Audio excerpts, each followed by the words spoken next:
হাতিতে করছে। তারপরে আমরা মেডিকেলে নিয়ে গেছি, এখন অবধি আমার রিপোর্ট আসছে 2টা হাড্ডি ভাঙছে বলে পাঞ্জারের।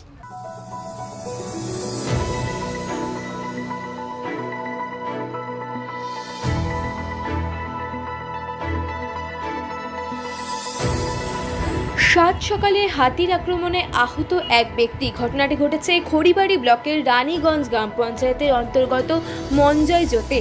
আহত ব্যক্তির নাম পরিমল সিংহ, বয়স 40, দুলাল জোতের বাসিন্দা তিনি। জানা গিয়েছে সাত সকালে জমিতে কাজ করতে গেলে জঙ্গলি হাতির মুখে পড়েন তিনি। স্থানীয়দের চিৎকার শুনতে পেয়ে ঘটনাস্থলে পৌঁছে আহত ব্যক্তিকে বাতাসি প্রাথমিক স্বাস্থ্যকেন্দ্রে নিয়ে গেলে প্রাথমিক চিকিৎসার পর উত্তরবঙ্গ মেডিকেল কলেজ ও হাসপাতালে পাঠানো হয়েছে। ঘটনার খবর পেয়ে ঘটনাস্থলে খড়িবাড়ি থানার পুলিশ সহ টুকুরিয়াঝাড় বন দপ্তরের কর্মীরা উপস্থিত হন। আরে আমার ভাই যে মামাতো ভাই, হ্যাঁ, হাতিতে করছে।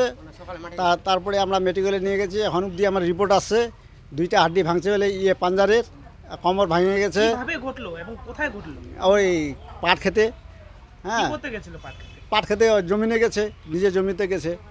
নিজের জমিতে যাওয়াতে ওটা ঘটছে হয়তো, তো হাতি দেখে নাই, ওটা হতে পারে। তারপরে আর কি বলবো, আর আমরা ওখানে ফিল্ডে ছিলাম না, হ্যাঁ, ফিল্ডে না থাকাতে। কেমন আছে এখন?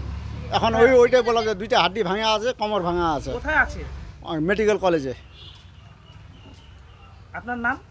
আমার নাম আছে রমেশ সিংহ। কোন জায়গা এটা? দুলাল জোত।